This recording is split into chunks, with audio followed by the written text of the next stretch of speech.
so patient. Sorry, the link that I posted in advance didn't quite work. We were hoping that that would work, but it didn't today. Thank you for being patient with our technical difficulties. So we have Dan Parker from City Blocks here, and he graciously agreed to come for International Lego Day. If you didn't know, we oftentimes talk about it, how this is our biggest holiday of the year. And so he brought a bunch of things, and you kind of see them behind us, and we showed some of them in the intro video. He brought some of his Pacific Northwest creations, and I asked a lot of the kids. We had probably well over 70 families through the exhibit today, and we really appreciate every one of you.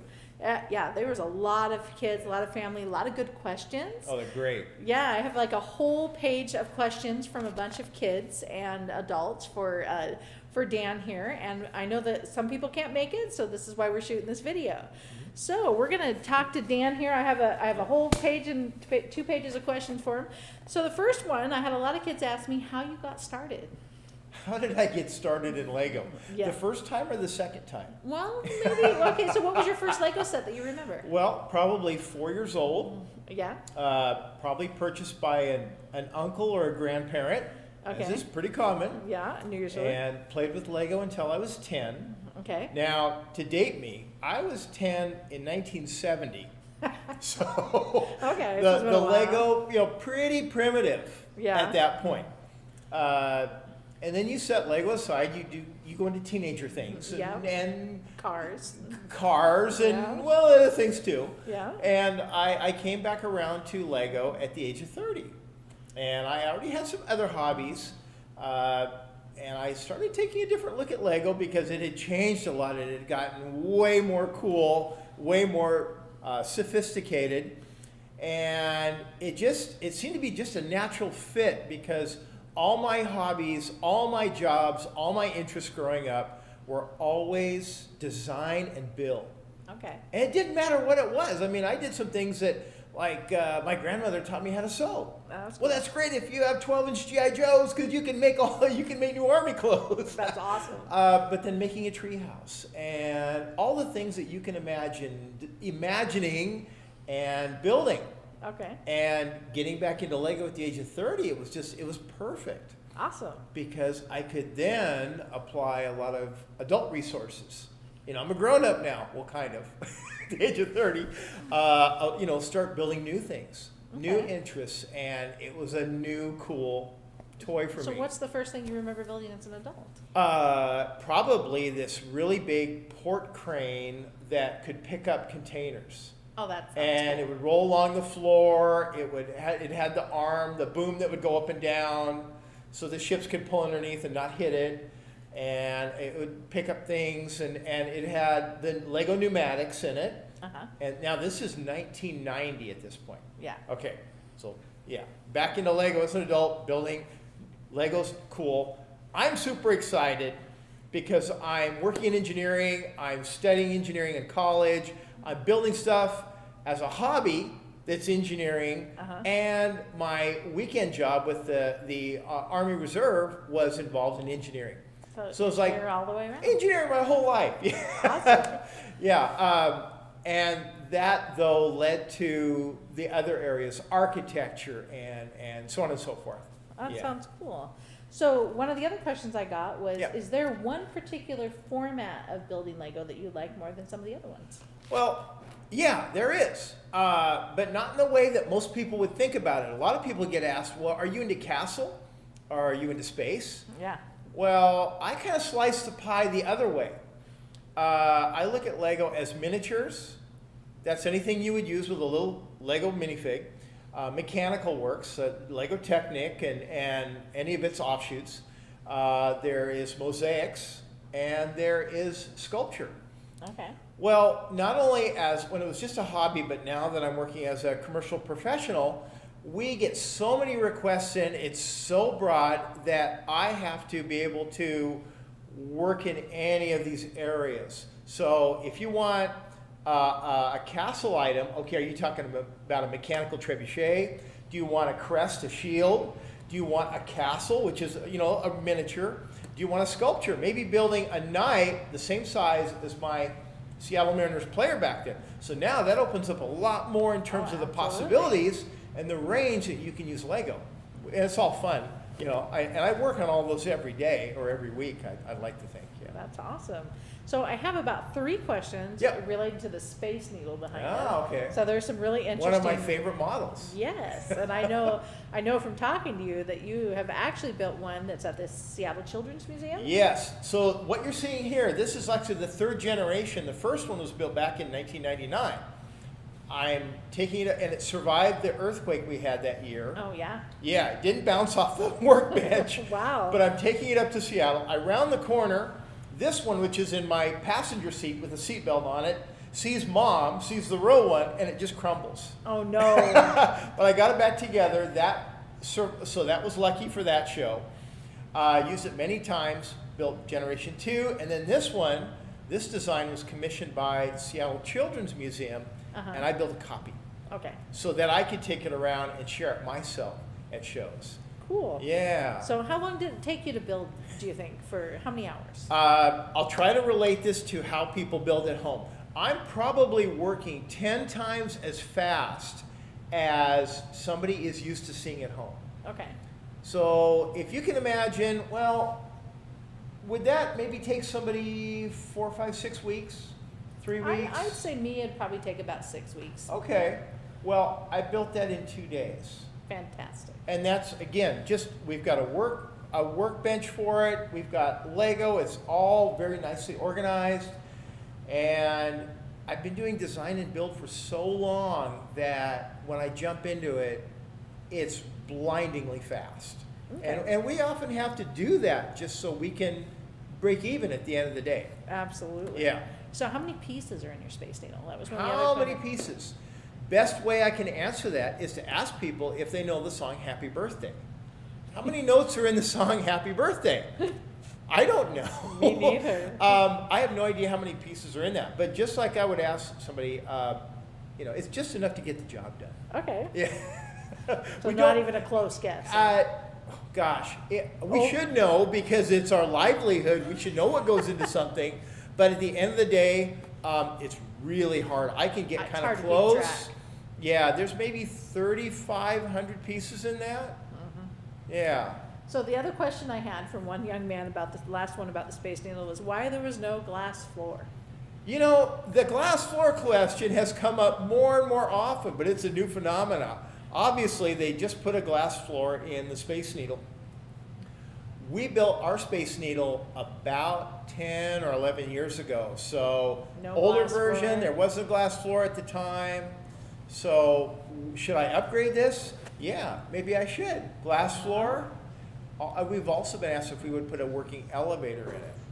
That would be that would cool. be super fun. Have the little cars going up and down. That would Okay, be, all right. I'll think about it. Okay.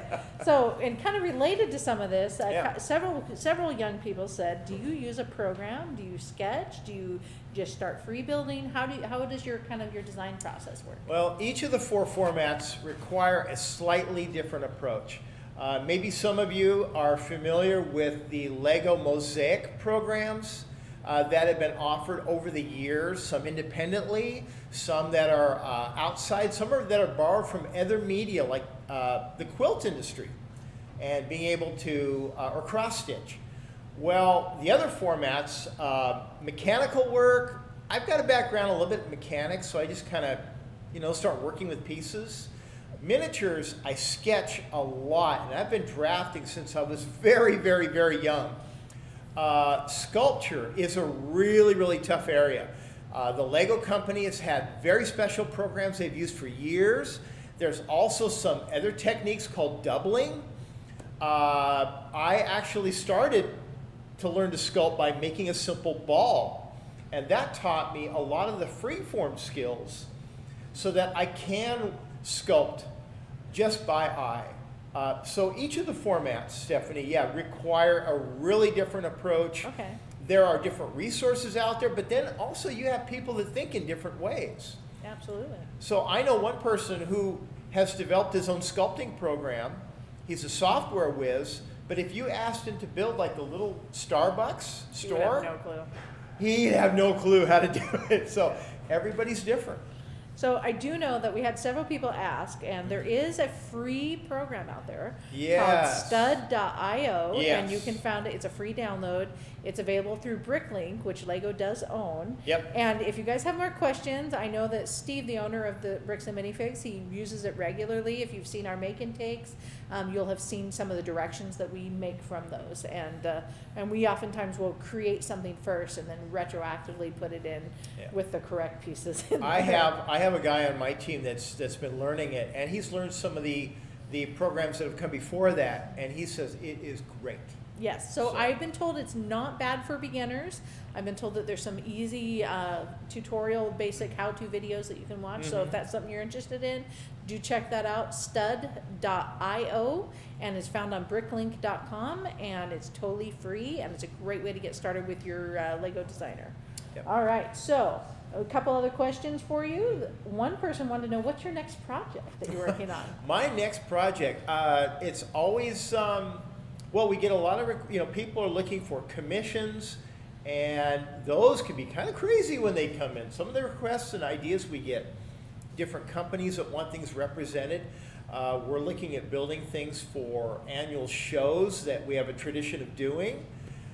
So we look around the Puget Sound area, and sometimes a little farther out if it's a show we've been to. And we've got one real big project in mind that I don't want to spill the beans yet because we're trying to kind of outdo some other teams that are out there. Oh, fantastic. But at the same time, I'm going to make this really intriguing, is that our goal is to travel the U.S. with this project Ooh. and make it a community build so that at each stop, at each Lego convention around the United States, it may take us 2 or 3 years to do this, You're gonna add to people it? that want to contribute to this temporarily for that show will be able to do that. Oh, fantastic. So it's still a big thing we're working on. It would be a magnum opus. Oh, cool. As far as maybe a more near-term project, we've been working on, we've kind of picked up the tradition of Moonbase, Oh. which is a community build. It's sections that all click up together. Oh, yeah, I've seen that. And it goes back to 1999, 2000. It's kind of been in a lull for a couple of years, but we've picked up on it, adding animation, adding some new features, and we boiled it down and we've been using it in our school camps for the last 15 years. Oh, fun. So we're now taking the wisdom from that and some new features and some pop culture Oh, fun. and some areas where people haven't gone, and we're developing flexible formats depending on the space and the resources you may have at home or that your kids may have. Oh, fun. So that's a real big area for us right now is Space Station's Moonbase. Awesome. Yeah. And I will give links to Dan's website as well as the social media at the end of the video.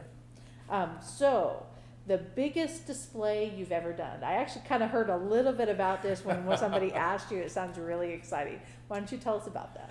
Well, there's two big ones we've done. One on the commercial side, one on the hobby side. So I'll share the hobby one first. Okay. In 1999, we had the idea to do a Guinness Book of World Record Lego train layout. Oh, fun. We wanted 2,000 feet of track. And we coordinated, our club was spread over the Seattle and Portland areas, and we ended up occupying the main floor of the Armory, at that time the center house at the Seattle Center, for a huge train layout. At one point we had over 30 trains running. But to begin with, imagine one long noodle of track and a running Lego train like what we had up here. One train, it took that train 45 minutes Wow. to work its way all the way through. We had cities, airports.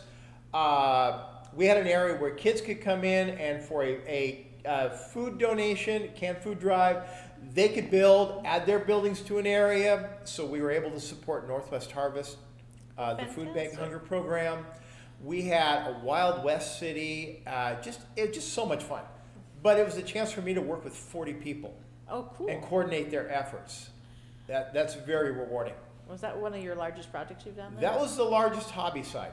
Okay. The largest on the commercial side is several years back, we were contacted by Eccentrics Marketing Uh-huh. of Belleville, Baldwin, Missouri, pardon me, Okay. to put a display in Belleville, Illinois, right across the river at a national shrine of Our Lady of the Snows, Okay.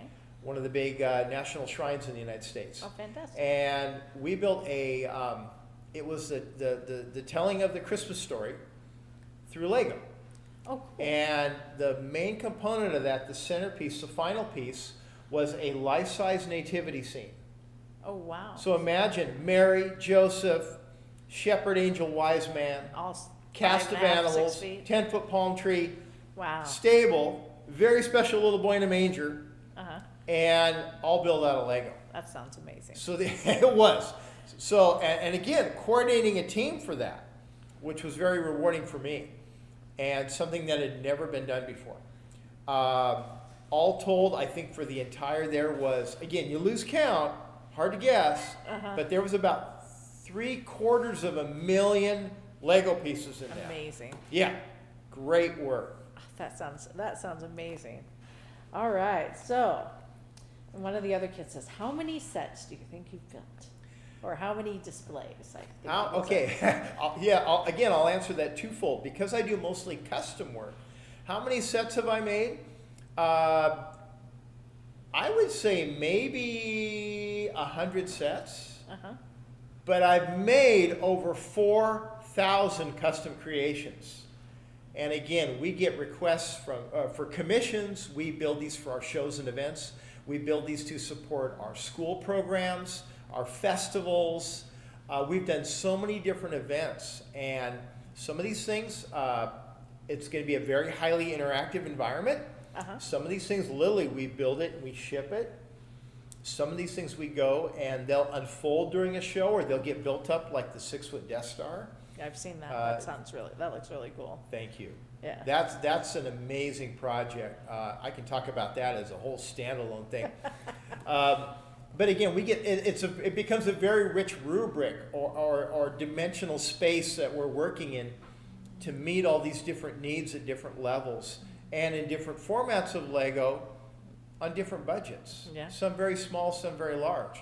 And that's a very rewarding thing for me, to meet these challenges and to have spent the last 30 years building the wealth of stuff we have. That's I love it. awesome. Do you have, so I'm thinking of these 4,000 projects. Do you have a favorite? So maybe I'll change that, because I know sometimes choosing a favorite's a little hard. Was there one that you found that was your favorite, let's say smallest, and favorite biggest? That's a great way to put that. Yeah, so that would be two different questions. Because, Yeah. just a general favorite, that's going to be hard with 4,000. But Yeah. maybe what is the absolute smallest one you ever made that was your favorite? Well, trains are near and dear to my heart. Same. And when my daughter was very small, she was 2, maybe 2.5, she was really into Thomas the Tank Engine. Yeah. Never pushed her. She just loved it. I guess we watched it together. And she said, "Daddy, would you build me a Thomas the Tank Engine?" Oh, fun. And I built that, and that led to creating an entire island of Sodor, nearly as big as this room we're in, Oh, my goodness. that I've taken to shows, and I've built so many of the characters. I've had to learn them. I know Thomas the Tank Engine way better than I know Star Wars.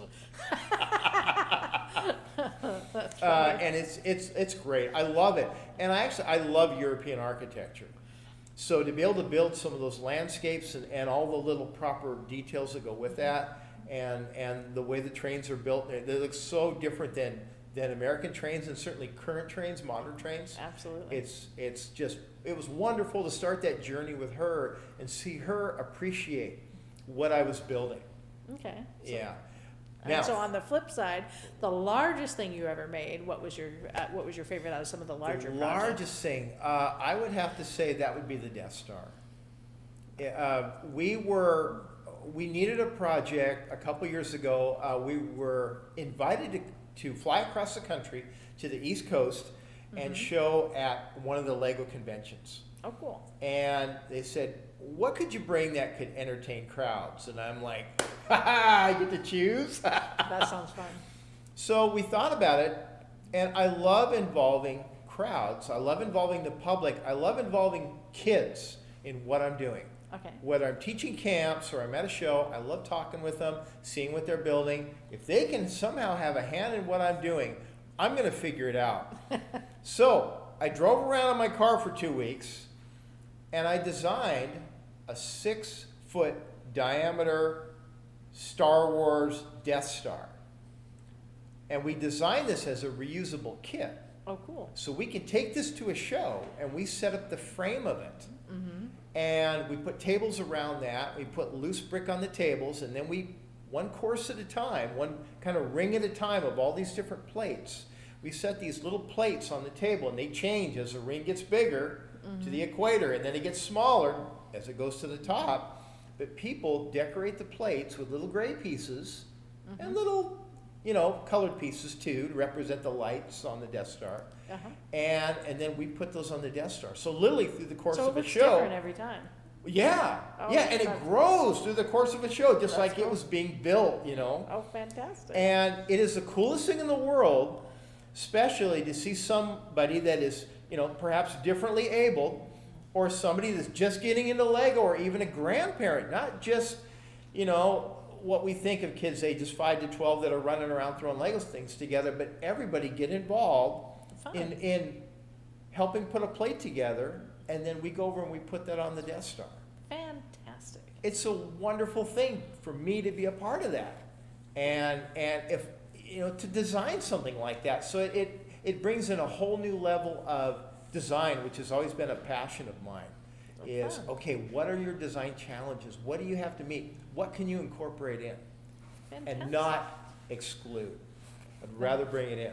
That is fantastic. All right, so a couple other questions is how do you decide what size to make something when you're building it? Because when we were looking at this, when you build the X building, it seems not quite the same scale as the Starbucks one. Right. So how do you decide what's the appropriate sizing for what Okay. you're working on? So there's a couple of different things going on. It's actually two issues. One is scaling, and the other one is borrowing a technique from model railroading, Uh-huh. which is called selective compression. Okay. Okay, so scaling first. If you look at the mountain backdrop we have, Mount Uh-huh. Rainier, obviously a little hiker on that is going to be the size of a pinhead. Teeny tiny. So the scaling is very small. On the other end of things, we have things like the Amazon Fresh or Amazon Treasure Truck, or let's take the flag. The flag is actually almost actual size. Absolutely. Okay, so the scaling is much different. Mm-hmm. So we will scale based on a couple of different factors. First of all is what's the budget? How quickly do we need it? What materials do we have? How is it going to be used? How is it going to be viewed? What size may offer the best impact? And I guess that's really the chief factors. Okay. On the other end of things, and a model I don't have here, and that is we had to do a helix of a DNA helix. Uh-huh. And it was about this tall. Well, the DNA in real life that's inside you and Can't I see is... it. Yeah, I can't see Yeah, so we had to make this much bigger. So where we made Mount Rainier much smaller, we made the DNA much bigger. Okay. And that's because it was going to be filmed and it was going to be part of an online video commentary of books read annually by a software company owner in this area. Oh, got it. Every year he reviews books, and this thing was part of one Yeah, of the... I know exactly what you're Yeah, talking about. yeah, so yeah, great. So That's awesome. So that's the issue of scaling. The second issue is selective compression. So selective compression. So what exactly is selective compression? Selective compression is what model railroaders will use when they build their train layouts in their cities to capture the essence of a building without actually building the entire building in its In full accurate, detail. full scale. So to kind of grasp the feeling of what the feeling, building yeah, looks the like. essence of something. Okay. So the Starbucks restaurant, which is actually based on one in Auburn, pretty close to 1 stud equals 1 foot.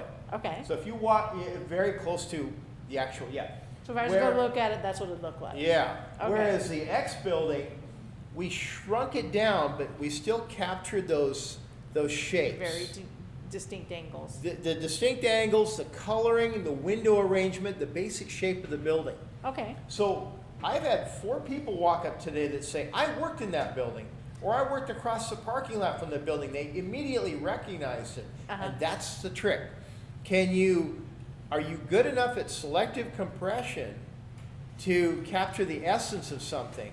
Okay. Without, the real building would have been, like XY is big as the table. Oh my goodness, that would have been gigantic. Yeah. So we use that trick a lot. It's a very well known, very well used technique for modeling things. Okay, so I know we had probably, I would say 4 or 5 young people asked you if they wanted to become a Lego pro, how would they go about becoming a Lego professional?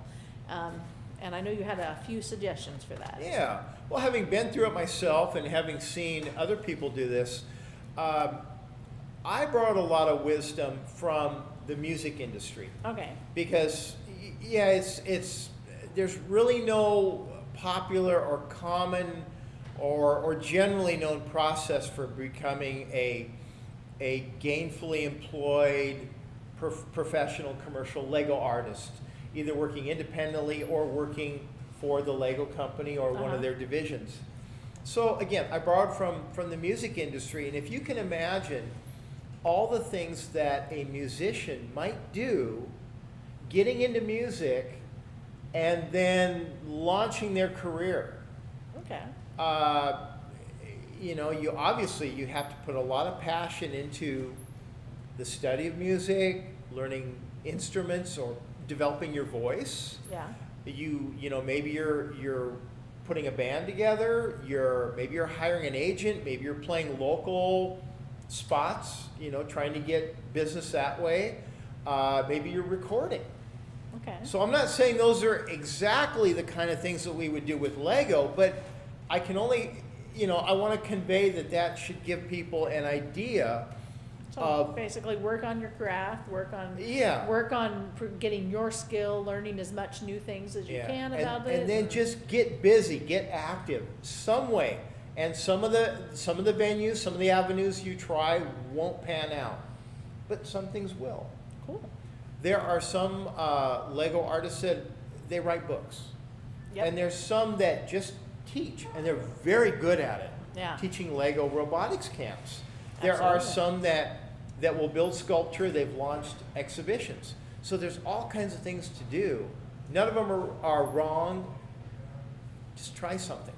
Awesome. Yeah. All right. So hopefully you guys all found this as interesting as I did. I actually got to meet Dan last spring at one of the local train shows, and I saw his Paris layout, which was really quite amazing to me. And so I got talking to him about it. So I've actually been planning this since last year so you guys could all get to know Dan, because I was super excited to meet him. So a couple of things for those of you who want to know a little bit more about Dan. If you go to brickabledesigns.com, that's BRICKABLEDESIGNS.com. He's also City Blocks on Facebook. And I know that he has quite a few suggestions on how to do things at home for families on there. There's a great article, at Brickable Designs. A question we get a lot is how to sort a collection. Absolutely, we get the same question all the time. And it sounds like we're close to the same, a little different. Yeah. Could we talk about that a little bit? Yeah, because one of the big things I know that when we tell people, color sorting usually ends up getting kids to stop playing. Yeah. And I know it's so pretty and satisfying as a parent, but I will be honest. It seems easy. It seems easy, but it really is not. And I always tell parents when they question me about this, how hard is it to find a 2x4 brick in a big pile that's red, in a big pile of red bricks, than it is to find a 2x4 red in a big pile of bricks? Yes, there are other colors. It's so much easier to find. If you know you need a brick, it's so much easier to find it in a big pile of bricks than it is to find it in that. Well, Because you were telling me about your son and that you guys sorted his Lego so he would play with him. So how did you sort it? Well, the two ways, there's the color way we hear from parents. Well, this is what we did. We hear 3 things. The color's one. Another one is that they've taken each set, they tell their son or daughter to take it apart, and they Ziploc it in a bag. And we almost feel that's like Ziplocking creativity, closing it off, suffocating it. The third way we hear is, well, we bought 1,000 bins and we have these all little drawers, and 2 weeks later, it's all undone. Yep. So none of those three ways work. My son was my guinea pig. Yep. And I got to pick on him a little bit. He's a great kid, my younger one. At 5 years old, he had the attention span of a fruit fly. That's pretty common. Yeah. I think, what do they say? It's like, what, 15 seconds or 30 Yeah. seconds for each Yeah. age? So what, you're lucky 2 minutes. So the lucky little kid was getting so much Lego from grandparents and relatives. I said, okay, let's see what we can do here to sort it so you can use it constructively. Well, I borrowed a lot from Montessori. My wife and I, we got 6 bins that matched. And she had 5 and she had an odd bin. I took it outside. I ran over that bin in my car.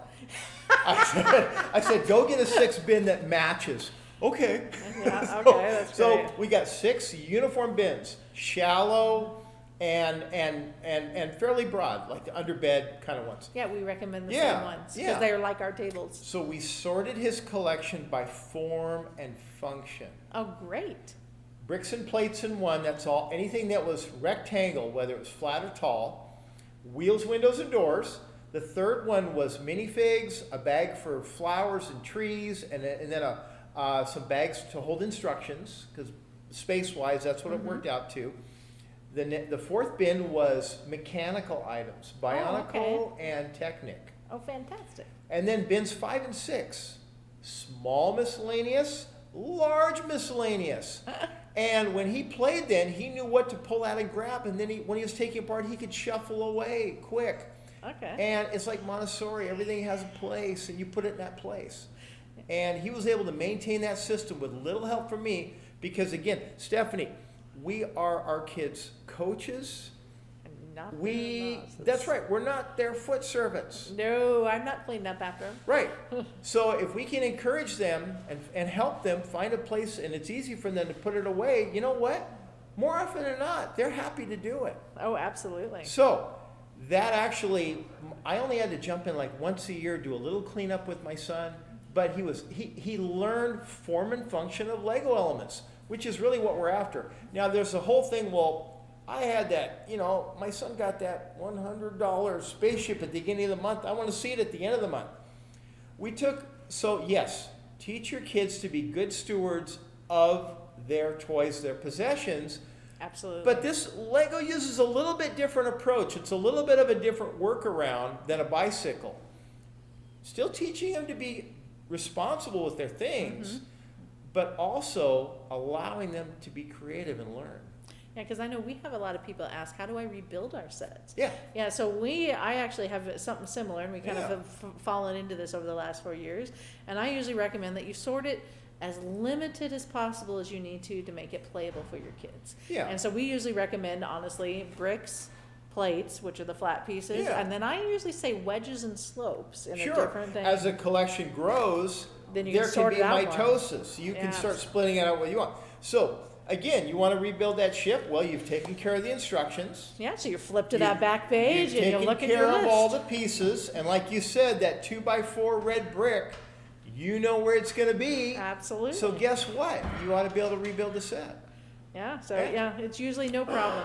And Yeah. just so you guys know, if you don't know, on lego.com they have all of the building instructions for any set Yes. almost for free. And so if you've already lost the book, if you know what the set number is, you can look at it there. Yep. It's super easy. I use that and service a lot. so do we, especially because if I want to know what a new technique is on a new set, I'll look it up because it's it. fantastic. Yeah. And I'll learn what those new pieces and stuff are. All right, so I think that should be our last question. So a couple things. We are Bricks and Minifigs in Monroe. That's the channel you're watching. We are an actual store. We're open Monday through Thursday, 10 to 7, Friday and Saturday, 10 to 8. We are Bricks Monroe on Facebook, Instagram, and Twitter. You can find us there. And also subscribe to our channel and like this video if you want to see more content like this. And thank you so much again, Dan, for coming. We really appreciated you. And happy This International. was great fun. Yeah, and happy International Lego Day, everyone.